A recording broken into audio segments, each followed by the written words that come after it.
तो डीपीएसपी का एक वीडियो हमने कंप्लीट किया, ये आपका पार्ट 2 है। और टोटल प्रश्न इसमें है आपका आई थिंक 75। तो इसमें हम लोग कंप्लीट करेंगे, ठीक है। 39 से हमें कंटिन्यू करनी है। राज्य की नीति निर्देशक तत्व को सामाजिक क्रांति का दस्तावेज भी कहा जाता है। संविधान का कौन सा अनुच्छेद इसकी ओर इंगित करता है, ठीक है।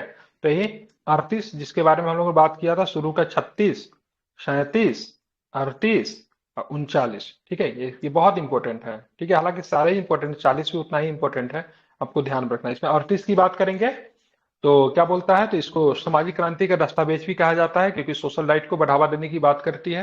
अगर बात करेंगे 37 क्या है, तो भाई न्यायालय के द्वारा इन्फोर्सेबल नहीं है, इसे आपको ध्यान में रखना है। अनुच्छेद 38(1) के अनुसार राज्य ऐसी सामाजिक व्यवस्था की है जो सामाजिक, आर्थिक और राजनीतिक न्याय, राष्ट्रीय जीवन की सभी संस्थाओं का अनुप्रमाणित करे, भरसक प्रभावी रूप से स्थापना और, ठीक है, संरक्षण करके लोक कल्याण की अभिवृद्धि का प्रयास करेगा। 38(2) के अनुसार राज्य आय की असमानता को कम करने का प्रयास करेगा और प्रतिष्ठा, सुविधाओं और अवसरों की असमानता समाप्त करने का प्रयास करेगा। इसे सामाजिक क्रांति का दस्तावेज भी कहते हैं, ये भी आपको ध्यान में रखना है, इंपॉर्टेंट है, भूलेंगे नहीं, ठीक है। चलिए आगे चलेंगे। तो अब हम ये बताइए, निम्न में से कौन एक राज्य के नीति तत्वों में नहीं है, ठीक है। क्या नहीं है? राज्य सुनिश्चित करने का प्रयास करेगा कि, क्या करेगा देखते जरा यहाँ पे, ठीक है। पुरुष और महिलाओं को समान कार्य के लिए समान वेतन है, जीविकोपार्जन हेतु पर्याप्त साधनों का समान अधिकार, अस्पृश्यता का उन्मूलन तो है क्या? अस्पृश्यता का उन्मूलन किस नहीं में है। है? 17 में है ना, ये फंडामेंटल राइट में है ना, फंडामेंटल। ठीक है, ध्यान में रखना है, ठीक है। अब आते हैं, right to work under constitution in is found in, ठीक है। संविधान के अंतर्गत काम का अधिकार कहाँ पाया जाता है? तो काम का अधिकार आपको कहाँ पे मिलेगा? राज्य के नीति निर्देशक तत्व में। कौन सा काम मिलता है? मनरेगा में काम मिलता है ना। कितना दिन का कम से कम काम देना है मनरेगा में? 100 दिन। 100 दिन का। 100 दिन का, पता है। आप लोग भी कर सकते हैं मनरेगा में। मेरे पास भी ऑफर आया था, बोला था 250 रुपया मिलेगा, 200 रुपया लौटा देना होगा। हम बोले 250 का 250 देगा तो हम सोच सकते हैं सुन। गांव देहात में आजकल खूब चल रहा है, ठीक है। वो आधार कार्ड, पैन कार्ड सब ले जाता है, और 100 दिन का काम जो भी होता है उसमें क्या होता है, पैसे आते हैं झूठ मूठ का, ठीक है, फ्री का पैसा। और गांव का जो रहेगा ना, वो सारा पैसा गांव के लोगों से निकाल के हम डांट के भगाए 2-3 लोगों को, ठीक है। हर गांव गांव में घूम रहे हैं ऐसे लोग, सरकार के पैसा को लूट रहा है, सर हमको ठीक है। 100 रुपया दे रहा था। 100 रुपया, हमको तो 50 रुपया ऑफर किया था, हम बोले 250 पूरा लेंगे। तो बोला तो 200 लौटा देना होगा। बिहार सरकार आई थिंक 250 रुपया मजदूरी देती है। ये भी प्रश्न है, सबसे ज्यादा मजदूरी कौन देती है? सबसे ज्यादा मजदूरी मनरेगा में कहाँ पे है? हरियाणा दिल्ली में ना। कि राजस्थान? सर उस साउथ में केरला साइड में भी सर बहुत देता है। आई थिंक 386 रुपया के आसपास किसी ने किसी राज्य का कुछ दिन पहले निकल कर आया था, ठीक है, चेक कर लेना एक बार। बिहार में 250, हरियाणा ही है। बिहार में बहुत कम है, ठीक है। तो 100 दिन तक का कार्य कम से कम राज्य को प्रोवाइड करना है। मैक्सिमम तो कोई कितना भी दे सकता है, लेकिन मिनिमम 100 दिन का कार्य है, ठीक है। तो नीति ने तत्वों के अंतर्गत काम का अधिकार पाया जाता है। अनुच्छेद 43 के अंतर्गत राज्य कर्मकारों को काम, निर्वाह, मजदूरी आदि की व्यवस्था करने का उल्लेख है। 43 के क के अंतर्गत उद्योगों के प्रबंधन में कर्मकारों के भाग लेने का प्रावधान है। तो 43 में क्या है, ठीक है, तो कर्मकारों के काम का अधिकार, ठीक है, मजदूरी वगैरह। और उद्योग वाला किस में है? तो 43 के ए में है, सब क्लोज ए में। बताना है आपको, निम्नलिखित में से राज्य के नीति निर्देशक तत्वों का कौन सा अनुच्छेद राज्य को निर्देशित करता है कि उद्योगों के प्रबंधन में कामगारों की सहभागिता को सुनिश्चित करे? तो 39 का, 39 सॉरी 49 का है। 39 में तो लीगल एड है, ठीक है। 43 का किस में है? ए में है। 43 में क्या है? तो 43 में काम का अधिकार, ठीक है, ग्रामीण क्षेत्रों में मजदूरी वगैरह। भारत के संविधान के किस भाग में प्रबंधन में कामगार की सहभागिता समाविष्ट की गई है? तो किसमें? डीपीएसपी में, ठीक है। उद्योगों के प्रबंधन के कामगारों की सहभागिता का उपबंध किसके अंतर्गत किया गया? तो क्या बताएंगे? तो ये भी आपका डीपीएसपी में ही होगा। कौन सा आर्टिकल से? तो 43 का ए। बताना है आपको, मनरेगा programme has been introduced to implement which of the following articles of Indian constitution? क्या बताएंगे? तो 43 में, ठीक है, मनरेगा में, ठीक है, ध्यान में रखना है। आप लोग भी, कोई भी चाहे तो इसमें काम कर सकता है। अनुच्छेद 43 कार्ड भी बनाना पड़ता है ना, अनुच्छेद मनरेगा 43 में जॉब राज्य कोई अधिनियम या विधि बनाकर कर्मचारी या कर्मकारों के लिए निर्वाह मजदूरी सुनिश्चित करेगा। अनुच्छेद 43 कार्यान्वयन हेतु भारत सरकार ने फरवरी 2005 में राष्ट्रीय ग्रामीण रोजगार गारंटी अधिनियम, रोजगार में न्यूनतम मजदूरी बाध्यता गारंटी दी गई है। मतलब न्यूनतम मजदूरी 250 रुपया से कम नहीं है आई थिंक बिहार में। मतलब अगर कोई व्यक्ति अगर 250 रुपया से कम में अगर किसी से काम अगर करवा रहा है तो गैर कानूनी काम कर रहा है। ठीक है। स्वर्ण सिंह समिति ने जिस प्रश्न पर विचार किया था, क्या था स्वर्ण सिंह समिति? जम्मू कश्मीर के प्रतिनिधि पंजाब के अधिक स्वास्थ्य को लेकर, या फिर राष्ट्रपति भारत के राष्ट्रपति मूलक शासन के उपयुक्त के लेकर, या फिर मूल अधिकारों की सुरक्षा में निर्देशन तत्व की अग्रता। ठीक है, ध्यान रखना। मतलब उनका कहना था तो मूल अधिकारों की तुलना में राज्य के नीति निर्देशक तत्व जो है ना उनको अग्रता दिया जाए। स्वर्ण सिंह कौन थे पता है आपको? एक मिनिस्टर थे, इंदिरा गांधी के शासनकाल में बहुत प्रमुख मिनिस्टर थे। कौन से मंत्रालय को संभाला था, कोई बता सकते हैं? रक्षा मंत्रालय शायद। हाँ, रक्षा मंत्री थे स्वर्ण सिंह। ठीक है, बिल्कुल ध्यान में रखना। आप चलेंगे पूर्व प्रधानमंत्री इंदिरा गांधी द्वारा गठित की गई सरदार स्वर्ण सिंह समिति की सिफारिश पर 42वें संविधान संशोधन अधिनियम 1976 पारित किया गया। संविधान स्वर्ण सिंह समिति का गठन मूल अधिकारों पर राज्य के नीति निर्देशक तत्वों को वरीयता प्रदान करने के प्रश्न पर विचार करने के लिए किया गया था। स्वर्ण सिंह समिति की सिफारिश पर संविधान ने अब तक का सबसे विशद 42वां मतलब सबसे बड़ा 42वां संविधान संशोधन किया।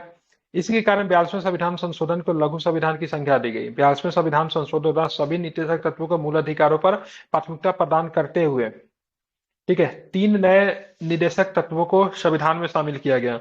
सभी निर्देशक तत्वों को मूल अधिकारों पर प्राथमिकता प्रदान करते हुए 3 नए निर्देशक तत्वों को संविधान में शामिल किया गया। ठीक है, मतलब स्वर्ण सिंह समिति के अनुसार अगर बात करेंगे तो निर्देशक तत्व को सुपीरियर रखा गया था कंपैरिजन टू फंडामेंटल राइट। इसके अतिरिक्त 42वें संविधान संशोधन के द्वारा मूल कर्तव्य प्रस्तावना में पंथ निरपेक्ष, समाजवादी एवं अखंडता शब्द, राष्ट्रपति को मंत्रिपरिषद की सलाह मानने के लिए बाध्यता आदि का भी प्रावधान किया। बड़ा खतरनाक कानून था ये, राष्ट्रपति को मंत्रिपरिषद की बाध्यता मानने के लिए बाध्य करना। अब देखेंगे भारत में निम्नलिखित में से किसके अंतर्गत पंचायती राज प्रणाली की व्यवस्था की गई? तो पंचायती राज प्रणाली राज्य के नीति निर्देशक तत्व के अधीन ही है। ठीक है, ध्यान में रखना। किसमें है? अनुच्छेद 40। ठीक है, तो भारतीय संविधान के राज्य के नीति निर्देशक तत्व अनुच्छेद 40 में प्रावधान है कि राज्य ग्राम पंचायतों के गठन के लिए कदम उठाएगा, इनको स्वायत्त शासन की इकाइयों के रूप में कार्य करने की शक्तियां प्रदान करेगा। अनुच्छेद 40 एग्जाम में खूब पूछता है बीपीएससी में। भारत के संविधान का कौन सा अनुच्छेद, भारत के संविधान का निम्नलिखित में से कौन सा एक अनुच्छेद ग्राम पंचायतों का विशेष उल्लेख करता है? कौन करता है तो क्या बताएंगे? तो 40 करता है। ठीक है, बताना भारत में निम्नलिखित में से किसके अंतर्गत पंचायती राज प्रणाली की व्यवस्था की गई तो क्या बताएंगे? किसमें की गई तो क्या बताएंगे? डीपीएसपी में। ठीक है, अब चलते आगे। भारत के संविधान के अंतर्गत ग्राम पंचायतों का गठन क्या है तो क्या बताएंगे? डीपीएसपी। डायरेक्टिव प्रिंसिपल नीति निर्देशक तत्व बताना। 39 के ए में क्या है? तो समान न्याय निःशुल्क विधिक सहायता। तो ठीक है, 40 में ग्राम पंचायतों का गठन, ये भी ठीक है।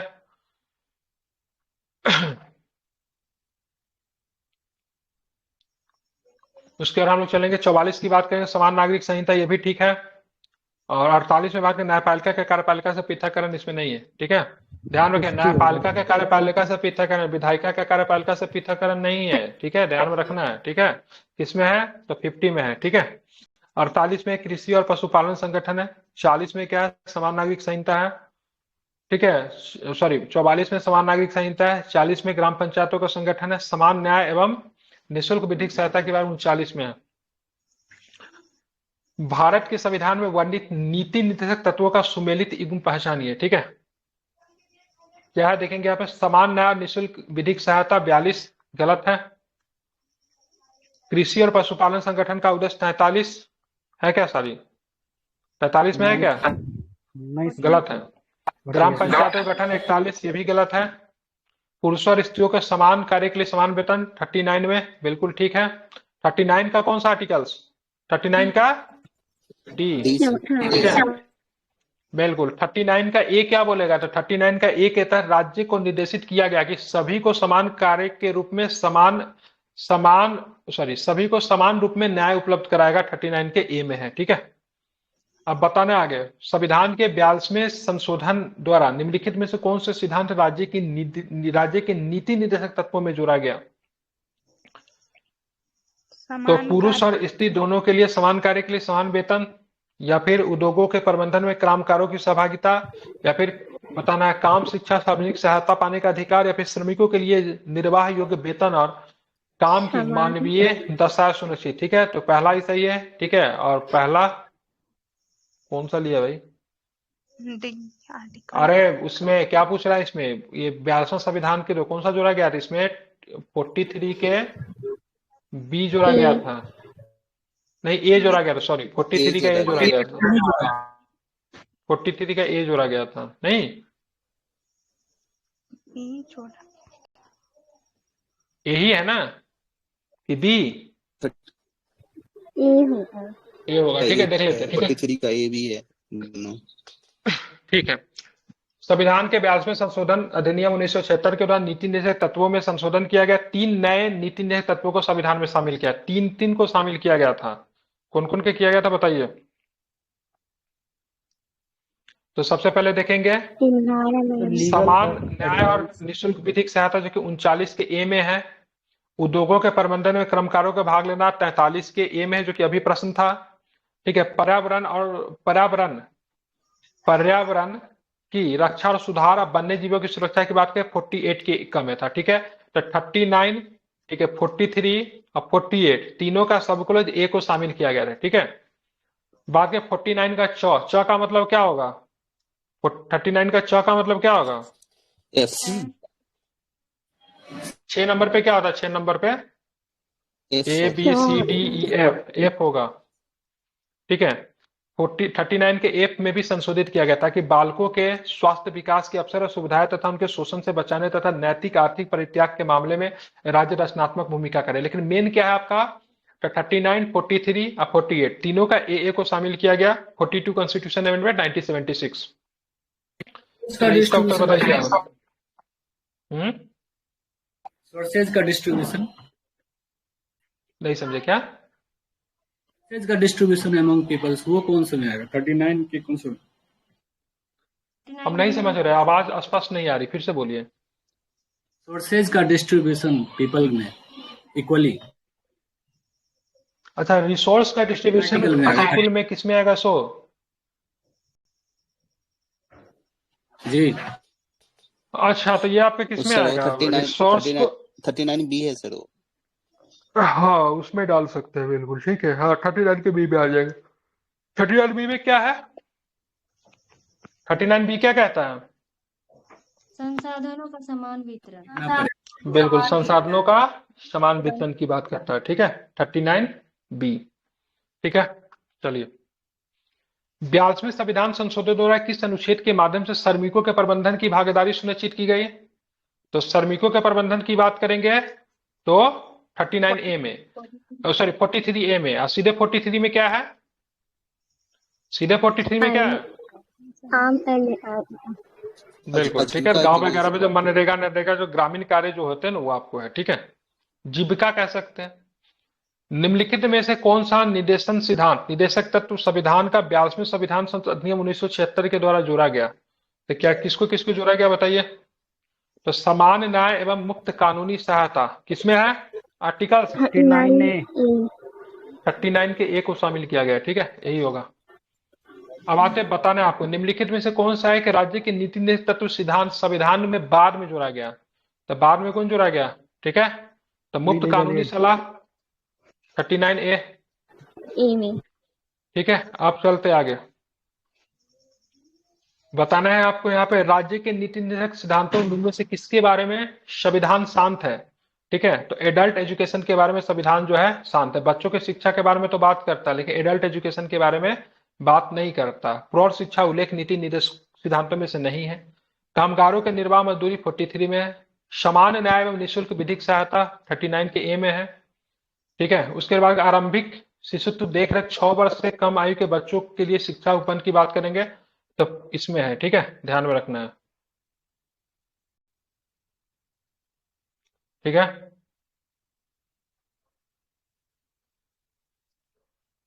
चलिए बताना है अब आपको आगे।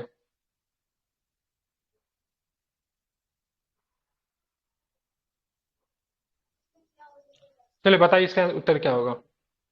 निम्नलिखित में राज्य के नीति निर्देशक सिद्धांतों के विषय में पहचान कीजिए। मद्य निषेध है, फैक्ट्री एवं खानों में बालों का श्रम निषेध। तो फैक्ट्री एवं खानों में बालों का श्रम निषेध की बात करेंगे तो आपको किसमें है? फंडामेंटल राइट है, फंडामेंटल राइट। ठीक है। बिहार और ब्लैक अस्पृश्यता का निषेध की बात करेंगे तो ये भी आपको फंडामेंटल राइट है, केवल ठीक है। बेगार अथवा बालात श्रम की बात करेंगे तो ये भी आपको बेगारी में सब फंडामेंटल राइट है। क्या आपका केवल 1 है जो आपका सही है, ठीक है, ध्यान में रखना है। चलिए अब आगे चलते हैं, आगे के प्रश्नों को देखते हैं। संविधान के भाग 4 में अनुच्छेद 36 से 51 तक राज्य नीति निर्देशक सिद्धांतों का वर्णन है, ठीक है। अनुच्छेद 47 राज्य को निर्देश देता है कि राज्य अपने लोगों के पोषाहार स्तर और जीवन स्तर को ऊंचा करे, ठीक है, ध्यान में रखना है। और राज्य विशिष्टता मादक पेयों और, ठीक है, राज्य के हानिकारक औषधियों का प्रयोग का प्रतिषेध करने का प्रयास करे। अनुच्छेद 23 के अनुसार मानव दुर्व्यापार और बेगार का प्रतिषेध, ठीक है। अनुच्छेद 24 कारखानों में बालकों के नियोजन का प्रतिषेध। अनुच्छेद 17 के अनुसार अस्पृश्यता निषेध मूल अधिकारों के ऊपर बात की गई है, ठीक है, ध्यान में रखना, इंपॉर्टेंट है, भूलेंगे नहीं, ठीक है।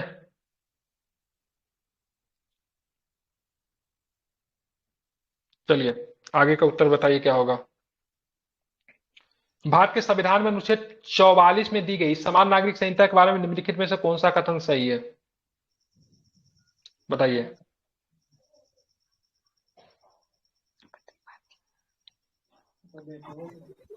दूसरा ए गलत है सर।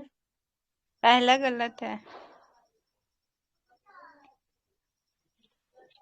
हाँ, यह प्रत्येक भारतीय नागरिक का मूल अधिकार है, ये गलत है पहला ही, ठीक है। दूसरा, भारत के पूरे राज्य क्षेत्र में नागरिकों के लिए सुनिश्चित करने पर राज्य प्रयास करेगा, बिल्कुल करेगा, पहला ही गलत है, बाकी सब तो सही है, ठीक है।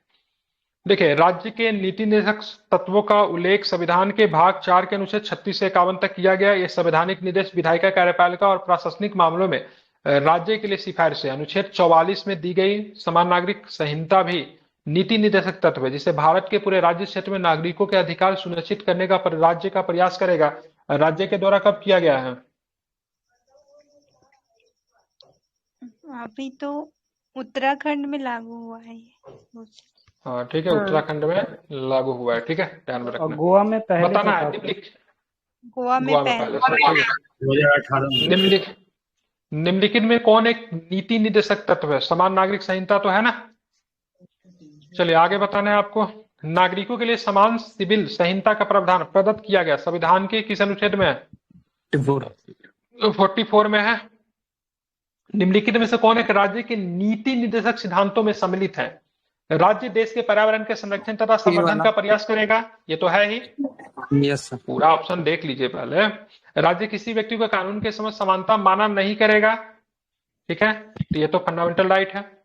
राज्य किसी व्यक्ति को उसके धर्म, कुल, जाति, लिंग अथवा जन्म के आधार पर प्रभेद नहीं करेगा, या फिर अस्पृश्यता का परिवर्तन सबके सब फंडामेंटल राइट है, पहला ही बड़ा है, ठीक है। 42वें संविधान संशोधन 1976 के द्वारा नीति निर्देशक तत्व में कौन सा आर्टिकल्स को जोड़ा गया? तो 48A को जोड़ा गया, ठीक है। इसके अनुसार क्या काम होता है? पर्यावरण और संरक्षण, संवर्धन और वन तथा वन्य जीवों का संरक्षण इसमें है, ठीक है। इसी के बाद धड़ल्ले से कानून आना शुरू हुआ, ठीक है। पर्यावरण संरक्षण अधिनियम कब आया?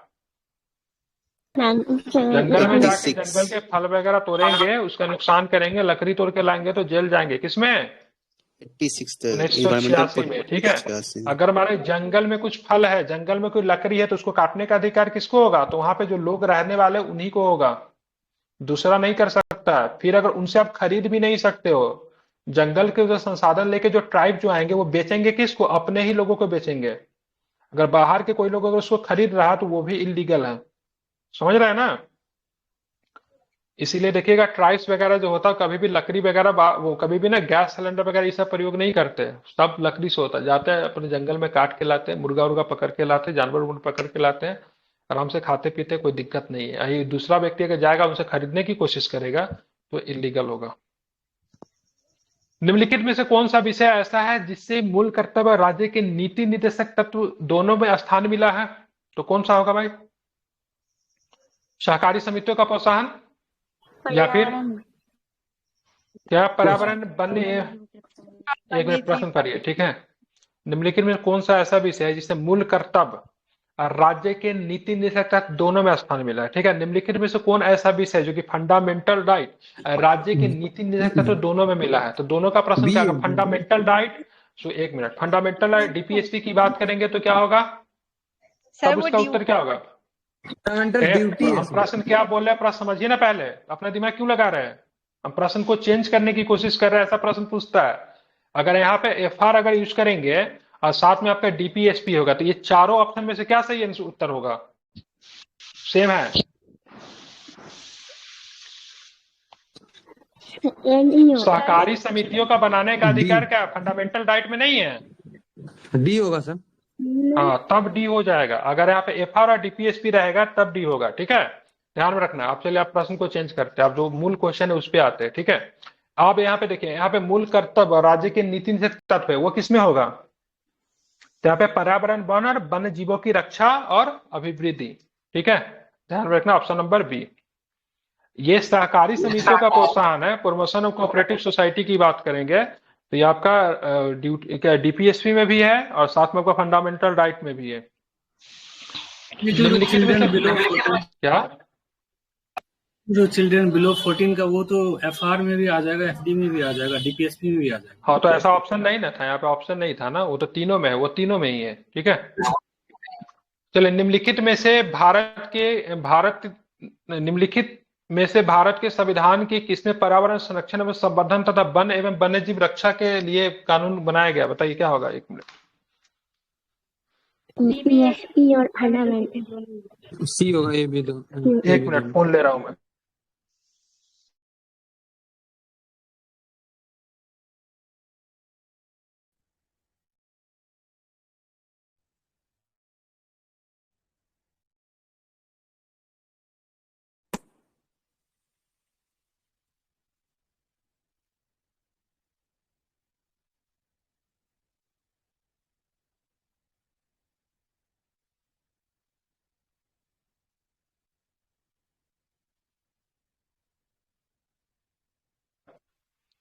ठीक है, तो इसको आपको ध्यान में रखना है, ठीक है। तो निम्नलिखित में से भारत के संविधान के किसमें पर्यावरण संरक्षण एवं संवर्धन तथा वन एवं वन्य जीव की रक्षा के लिए प्रावधान किए गए हैं?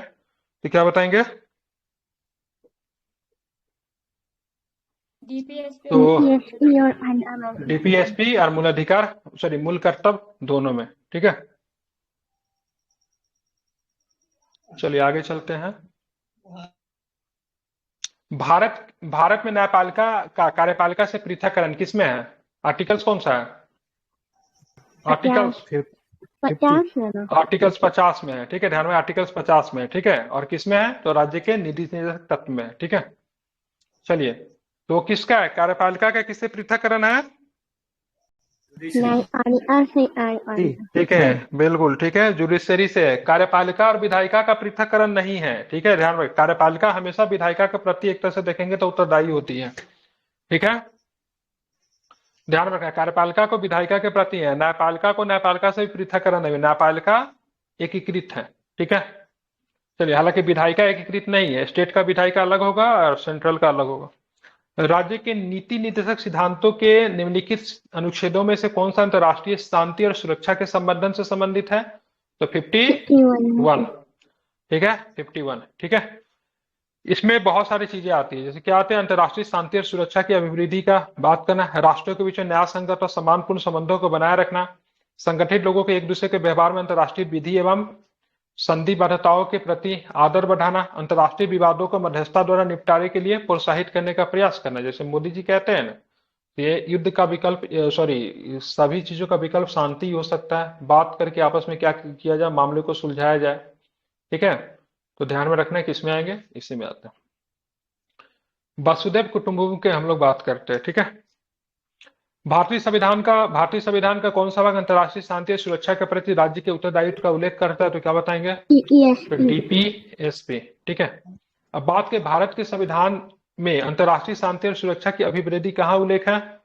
तो राज्य के नीति निर्देशक तत्व में, ठीक है। अब चलना है आगे, बताना आपको निम्न में से कौन है राज्य, सॉरी ऊपर भी है क्या? निम्न में से कौन राज्य के नीति निर्देशक तत्वों में संबंधित नहीं है? ठीक है, तो राजकीय नियुक्तियों में भेदभाव का निषेध, ठीक है, prohibition of discrimination in the state services, ऐसा नहीं है, बाकी सब है आपका। ठीक है, ध्यान रखना, समान न्याय और निःशुल्क विधिक सहायता अनुच्छेद 39 का नागरिकों के लिए समान कानूनी सहायता अनुच्छेद 44 तथा कार्यपालिका से न्यायपालिका का पृथक्करण 50 का वर्णन राज्य के नीति निर्देशक तत्वों, जबकि राजकीय नियुक्तियों में, ठीक है, भेदभाव के निषेध कारण मौलिक अधिकार का अनुच्छेद किसमें है? अफसरों की समानता किसमें है? किसमें अफसरों की समानता? तो 16 में है। ठीक है, निम्नलिखित में से कौन एक राज्य के नीति निर्देशक तत्वों में सम्मिलित नहीं है? धर्म को अबाध रूप से मान्य आचरण और प्रसार की स्वतंत्रता, तो फंडामेंटल राइट है ना भाई, है कि नहीं है? Yes. यह है ना फंडामेंटल राइट। ठीक है, ध्यान में रखना। अब आता है, इनमें से कौन राज्य के नीति निर्देशक सिद्धांतों में सम्मिलित नहीं है? तो मद्य निषेध है, काम का अधिकार भी है, बात करेंगे तो सूचना का अधिकार नहीं, सूचना का अधिकार की बात करेंगे, फंडामेंटल राइट है। ठीक है, किसमें फंडा ये, तो ध्यान में रखना है 19 के 1 के कॉम में है। ठीक है, सूचना का अधिकार, इसी में प्रेस की स्वतंत्रता का अधिकार भी आ जाता है। कौन बोला था 75 क्वेश्चन है?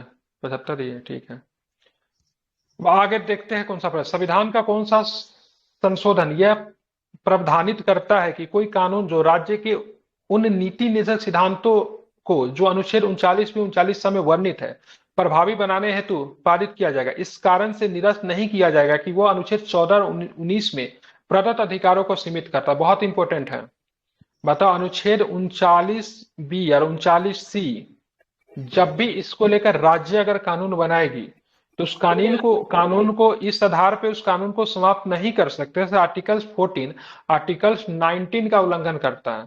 ठीक है, अगर मान लीजिए कोई कानून बनाया गया 39B और 39C को बढ़ावा देने के लिए, अगर वो कानून 14 का उल्लंघन करे, ठीक है, 19 का उल्लंघन करे, फिर भी वो कानून रहेगा, ऐसा नहीं कि उसको रद्द कर देंगे। ठीक है, किसमें कहा गया था?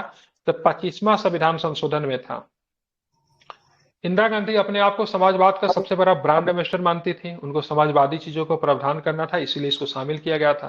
तो 25वां संविधान संशोधन 1971 में अनुच्छेद 31 के ग, ठीक है, मतलब 31C के अंतर्गत यह प्रावधान किया गया कि अनुच्छेद 39 के खंड ख मतलब B और C में निहित निर्देशक सिद्धांतों को प्रभावी करने के लिए कोई कानून पारित किया जाता है तो ऐसा कानून इस आधार पर शून्य नहीं माना जाएगा कि अनुच्छेद 19 मतलब 14 और 19 का उल्लंघन करता या उसमें प्रदत्त अधिकारों को सीमित करता। उल्लेखनीय है कि अनुच्छेद 39 के खंड B और C का संबंध समुदाय के भौतिक संसाधनों के वितरण और आर्थिक व्यवस्था के संचालन से। ठीक है, इसी आधार पे संपत्ति के अधिकार से भी राज्य अगर चाहे तो आपको क्या कर सकता है? वंचित कर सकता है, क्योंकि संपत्ति का अधिकार किसमें था? 31 के C में भी है ना संपत्ति का अधिकार। संपत्ति का अधिकार 31 के C में है ना, 31 के C में है, 19 का किसमें है? 19 का 19 का किसमें? 19 का जी में 300 जी में नहीं, एफ में था ना। एफ था सर, हटा दिया गया। हाँ ठीक है, और कहाँ पे था? फंडामेंटल राइट का क्या अधिकार था? सर वो 30 था। बिल्कुल, 7वां अधिकार था। तो इंदिरा गांधी को क्या करना था भाई साहब? लोगों को क्या करना था? अपने आप को क्या बोलती थी? समाजवाद का सबसे बड़ा ब्रांड एम्बेसडर। तो समाजवाद का ब्रांड एम्बेसडर तब बनोगे ना जब लोगों को आप संपत्ति देंगे, ठीक है, समानता की बात करेंगे। लेकिन समाज में क्या कुछ लोग संपत्ति लेके बहुत अधिक जमीन वगैरह लेकर बैठे हुए हैं। तो 39C के अंतर्गत यह प्रावधान किया गया कि अनुच्छेद 31 के C के अंतर्गत यह प्रावधान किया गया, अनुच्छेद 39 के ख और ग में जो निहित जो निर्देशक है ना उसको लागू अगर करेंगे तो अगर 14 का उल्लंघन हो जाए, अगर 19 का उल्लंघन हो जाए तो ऐसा नहीं कि उसको खंडित कर दिया जाएगा। ठीक है, जो कानून बनेगा लागू रहेगा। ठीक है, ध्यान में रखना। ये तो 31 के ख में ही संशोधन किया गया था मेनली। ठीक है, और क्या है इसमें? तो ये 39 के ख और ग में क्या है? संबंध समुदाय के, ठीक है, भौतिक संसाधनों के वितरण आर्थिक व्यवस्था से है।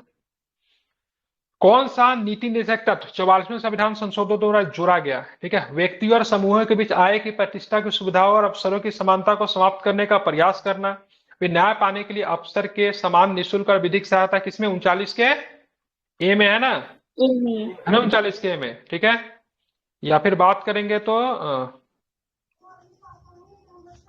पर्यावरण, वन, वन्य जीव संरक्षण या फिर उद्योगों के प्रबंध में मजदूरों के भाग लेने का अधिकार। तो 44वें संविधान संशोधन 1978 के अंतर्गत 38 के खंड में 2 अंतर स्थापित किया गया, जिसके अनुसार राज्य, व्यक्ति और समूहों के बीच आय की प्रतिष्ठा, सुरक्षा और अवसरों की समानता को समाप्त करने का प्रयास करेगा।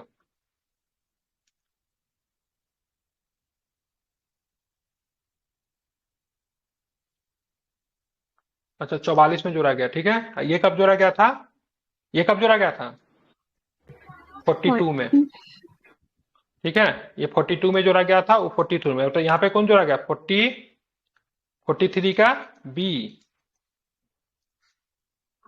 ठीक है। किसको जोड़ा गया था? 43 के, सॉरी 43 बोल रहे हैं, 38 के बी जोड़ा गया। 38, सॉरी मिस्टेक, 38 के बी जोड़ा गया, ठीक है। बहुत कंफ्यूजिंग है, ठीक है। और ये किसमें है? 39 के ए में है ना। लीगल एड किसमें है? ठीक है, ये जोड़ा गया था, ये जोड़ा गया था 42 में। बहुत कंफ्यूजिंग है, याद करना पड़ेगा सब, ठीक है। चलिए, बताना है भारत के संविधान का अनुच्छेद 46 किसके शैक्षणिक और आर्थिक हितों के प्रोत्साहन की बात करता है? तो अनुसूचित जाति, अनुसूचित जनजाति और अन्य कमजोर वर्ग, ठीक है, ध्यान में रखना, सब है इसमें। हालांकि अनुसूचित जाति, अनुसूचित जनजाति के बारे में आपको इंडियन कॉन्स्टिट्यूशन में भी मिलता है, ठीक है। कमजोर वर्ग के बारे में मिलता है, ये आपको डीपीएसपी में भी आपको मिल जाता है, ठीक है। इसके लिए अलग से आर्टिकल्स है, फंडामेंटल राइट में भी है, ठीक है। अनुसूचित जाति, अनुसूचित जनजाति को लेकर कौन सा आर्टिकल्स है? 17 होगा। 330। फंडामेंटल राइट होने 330, संविधान में 330 में भी है, सो कह रहा था, ठीक है। और कई जगह पे इसको दिया गया, फंडामेंटल राइट के भी कुछ को जोड़ेंगे ना, तो वहां पे वो केवल अनुसूचित जाति, अनुसूचित जनजाति को लेकर नहीं है, लेकिन सामाजिक न्याय की बात तो वहां पे भी की गई है। चलिए, तो सर लास्ट 15-16 में भी क्वेश्चन, तो हो जाएगा ना फिर? तो वही तो बोलेंगे, जोड़ के बनाएंगे तो हो जाएगा। 15-16 को जोड़ेंगे तो हो जाएगा। 15-16 को बात करेंगे तो आरक्षण की बात तो सीधे हो जाएगा ना। इसी के आधार पर देखिए, 15 और 16 को आधार बना के, ठीक है। तो 15 का 4 ले लो और 16 का 4 ले लो, ठीक है। तो ये किसको आरक्षण देने की बात करता है? ओबीसी का आरक्षण इसी के आधार पर मिलता है, ठीक है। अब चलते हैं 15 के 6 ले लेते हैं, ठीक है। और यहाँ पे फिर से 16 को 6 ले लेते हैं, किसको आरक्षण मिलता है? तो ईडब्ल्यूएस का आरक्षण मिलता है, ठीक है। तो दोनों को अगर जोड़ोगे तो यहाँ पर भी हो जाएगा आरक्षण वाला, ठीक है। लेकिन मूल रूप से आप देखोगे अनुसूचित जाति, अनुसूचित जनजाति तथा अन्य कमजोर वर्गों के संरक्षण की बात करें डीपीएसपी में, ठीक है। अनुसूचित जाति और अनुसूचित जनजाति का केवल बात करोगे तो आर्टिकल 330 में भी है, और भी होगा कई जगहों पे। बताना निम्नलिखित में से कौन सा राज्य के नीति निर्देशक तत्वों का एक हिस्सा नहीं है? तो सभी नागरिकों के लिए समान नागरिक संहिता है, कार्यपालिका से न्यायपालिका का पृथक ये भी है, पोषण स्तर, जीवन स्तर के उन्नयन हेतु राज्य का कर्तव्य बिल्कुल 47 में है ये। और ये वैज्ञानिक मनोदशा, इंसानियत उन्नयन, अन्वेषण को सुधार करना, ये किसमें? ड्यूटीज में है। किसमें है? किसमें है ये? कि आपको ड्यूटी में है। ऐसा नहीं कि खा पी लिए और सो के पूरा दिन गुजार दिए, नहीं। अगर कुछ नहीं करो तो अपना तो नुकसान कर ही रहे हो, साथ में आप अपना देश का भी नुकसान करो। मतलब अपने जीवन को किसमें झोंकना है? आपको किसमें झोंकना है? अच्छे कार्यों में, वैज्ञानिक कार्यों में, रिसर्च जैसे काम में लगाना है। ऐसा नहीं कि खा पी के सो के समय बर्बाद करना है, ठीक है। अगर देश के सारा ही नागरिक अगर ऐसा करने लगे तो देश भी बर्बाद हो जाएगा ना। इसीलिए तो मानव को रिसोर्स कहा जाता है। ध्यान में इसको रखना है। ये कंप्लीट हो गया आपका, ठीक है। आज क्लास आपका अच्छा हो गया, 2 चैप्टर मैंने